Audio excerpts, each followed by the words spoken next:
Good morning student. BEd second year में हिंदी शिक्षण के अंतर्गत हम मूल्यांकन के बारे में हमने अध्ययन प्रारंभ किया था कि मूल्यांकन क्या है। मूल्यांकन के माध्यम से ही हम वस्तु के गुण और दोषों के बारे में जानकारी प्राप्त करते हैं कि किसी भी वस्तु के गुण और दोष का अंकन करने के लिए जो गुणों का निर्धारण किया गया है उसके आधार पर हम मूल्यांकन करते हैं। और मूल्यांकन में जो है कि एजुकेशन में शैक्षिक पर में शिक्षण में भी जो है मूल्यांकन की प्रक्रिया अनवरत चलती है, लगातार चलती रहती है, जिसके माध्यम से शैक्षिक उद्देश्यों की प्राप्ति कितनी और हुई है, बालक को कितना ज्ञान ग्रहण हुआ है, इसकी जानकारी की जाती है। और मूल्यांकन की प्रक्रिया मौखिक और लिखित दो प्रकार से होती है, जिसके आधार पर बालक की विद्वता, बालक की विषय वस्तु के प्रति ज्ञान को जाना और समझा जाता है। तो इसको हमने किया था, उसमें हमने परिभाषा लिखी थी कि मूल्यांकन टारगर्सन की परिभाषा जो है, एडम्स और टारगर्सन की परिभाषा भी की थी।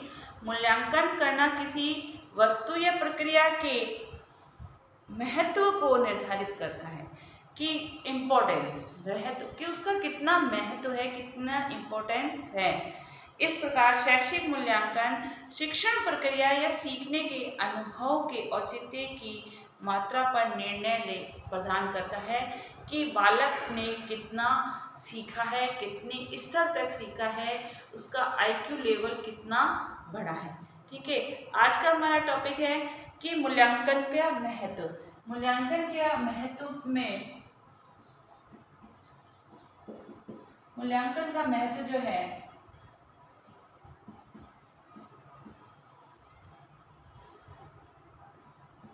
पहला महत्व है सीखने में सुधार। किसी भी चीज को सीखते हैं, जब हमको वो आती नहीं है और हम सीखने की स्टेज पे होते हैं, तो जो हमने सीखा है वो सही है या नहीं है, उसकी जांच करके हम कार्य में सुधार करा सकते हैं। जब हम उसका मूल्यांकन करते हैं, उसको जांचते हैं, तभी हमको उसके सही और गलत के मापदंड के बारे में पता चलता है। दूसरा है शिक्षण में सुधार। अब यदि शिक्षक पढ़ा रहा है और उसके शिक्षण में यदि कोई कमी रह गई है और जिसकी वजह से बालक के अंदर जो सुधार होना चाहिए शैक्षणिक गुणवत्ता के लिए, या जितनी अपेक्षा की जाती है कि बालक के अंदर उतनी मात्रा में उस चीज़ का सुधार होना चाहिए और वो कमी पाई जाती है, तो शिक्षक के शिक्षण कार्य को सुधारने का अधिक से अधिक शैक्षिक उन्नयन प्रशिक्षण देने का प्रयास इसके अंतर्गत किया जाता है, जिससे शिक्षक का शिक्षण कार्य प्रभावशाली हो सकता है। सही टेक्नोलॉजी के माध्यम से, सही तकनीकी के द्वारा वह शिक्षण कराने का प्रयास कर सकता है। उसके बाद है उद्देश्यों का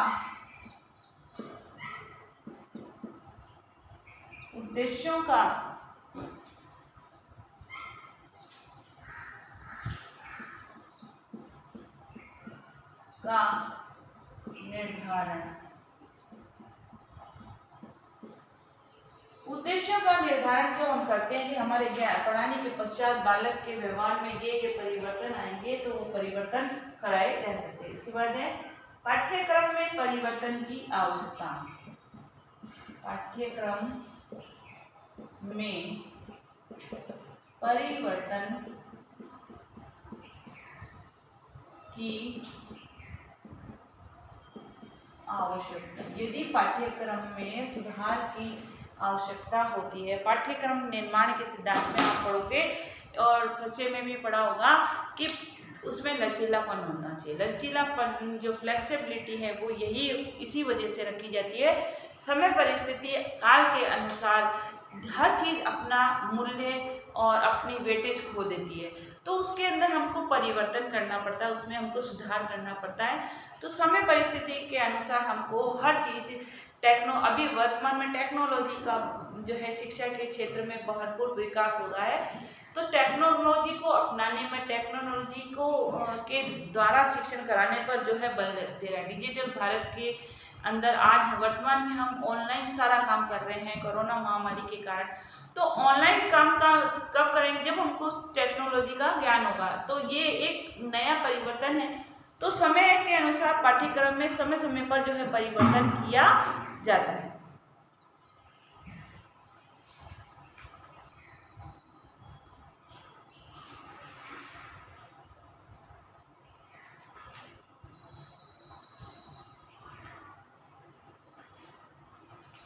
इस प्रकार से जो है मूल्यांकन की जो है प्रक्रिया जीवन पर्यंत चलती रहती है और शैक्षणिक गुणवत्ता को सुधारने में या शैक्षणिक गुणवत्ता को बढ़ाने के लिए मूल्यांकन का जो है प्रक्रिया चलती रहती है।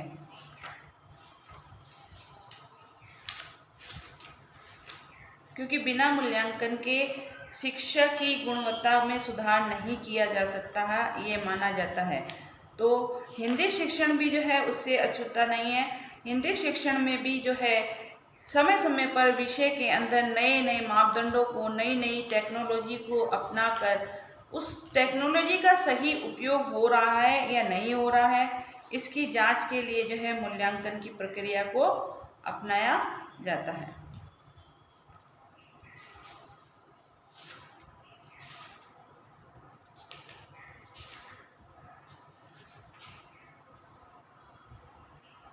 भाषाई कौशलों के विकास में भी मूल्यांकन का जो है बहुत महत्वपूर्ण स्थान होता है, क्योंकि बिना भाषाई कौशल के, भाषा के जो कौशल है, लिखना, पढ़ना, सुनना, बोलना, तो उसके विकास के लिए जो है मूल्यांकन जो किया जाता है। अब आज का जो हमारा अब अगला जो है महत्व के बाद में अगला जो है विशेषताएं, कि मूल्यांकन की विशेषताएं क्या हैं।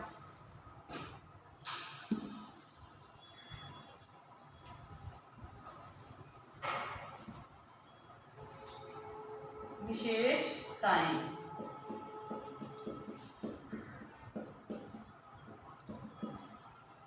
विशेषताएं में पहली विशेषता है व्यक्ति निरपेक्षता।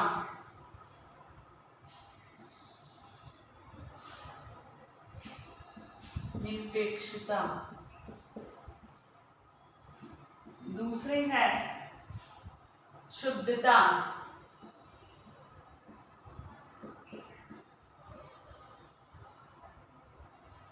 तीसरी है विश्वसनीयता। विश्वसनीयता। चौथा है विभेदकारिता।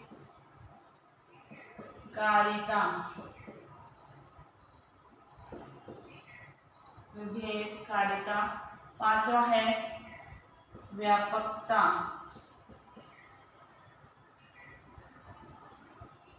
और छठा है व्यवहार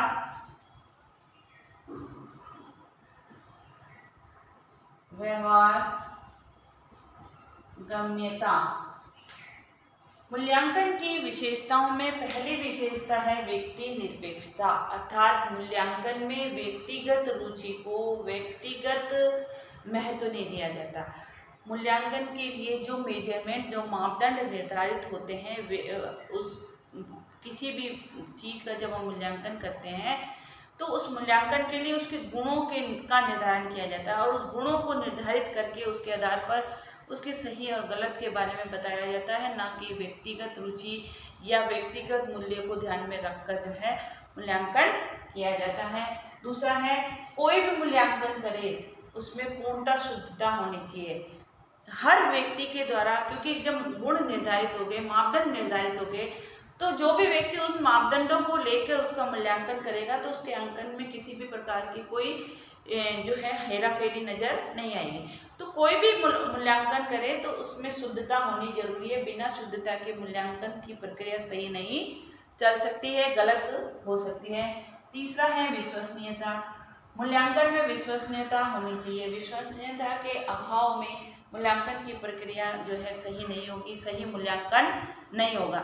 जब हम किसी भी चीज़ का मूल्यांकन करते हैं तो पूर्ण विश्वसनीयता, विश्वास के साथ उसको जानते हैं कि हम सुनार के पास भी जाते हैं तो वो हमको कहता है ये 22 कैरेट है, 20 कैरेट है, 24 कैरेट है, तो वो क्या है, उसकी गुणवत्ता के क्या मापदंड बता रहा है कि सोना 24 कैरेट है, इसका मतलब इसमें जो है जो मिलाई जाती है उसको शुद्ध घड़ने के लिए मिलावट करते हैं, तो उसमें मिलावट कम है, इसलिए उसको 24 कैरेट हॉलमार्क का सोना माना है।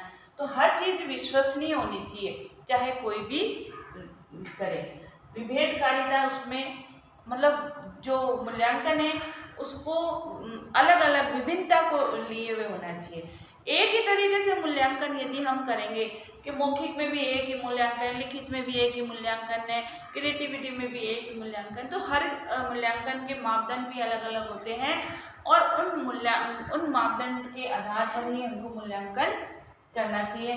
पांचवा है व्यापकता, उसका जो क्षेत्र बहुत व्यापक विस्तृत होना चाहिए। और लास्ट है व्यवहार गव्यता, व्यवहारिक होना चाहिए। व्यवहारिक मूल्यांकन नहीं होगा और एकदम जड़ हो जाता है। कई बार हम किसी चीज़ को जांचते हैं तो उसमें हम व्यवहारिकता को भी सम्मिलित करते हैं कि उस समय की समय परिस्थिति काल के अनुसार कैसा काम हो रहा है। अभी आप देखिएगा कोरोना काल के कारण से अभी हम 11th किसी भी क्लास की परीक्षा नहीं हुई और प्रमोट की है, तो ये व्यवहारिकता है। तो इस समय हमारा जो मूल्यांकन हो रहा है, हो सकता है उसमें परिवर्तन, क्योंकि उसमें काल परिस्थिति के अनुसार जो है परिवर्तन करके उसको कहते हैं व्यवहारिकता होनी अनिवार्य है, जो परिस्थितियों के अनुसार अपनाई जाती है।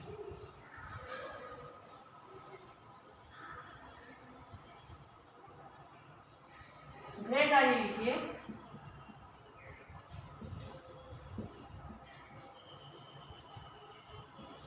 मूल्यांकन का महत्व व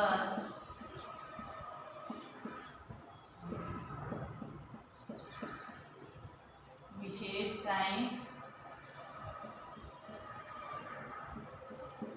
बताइए।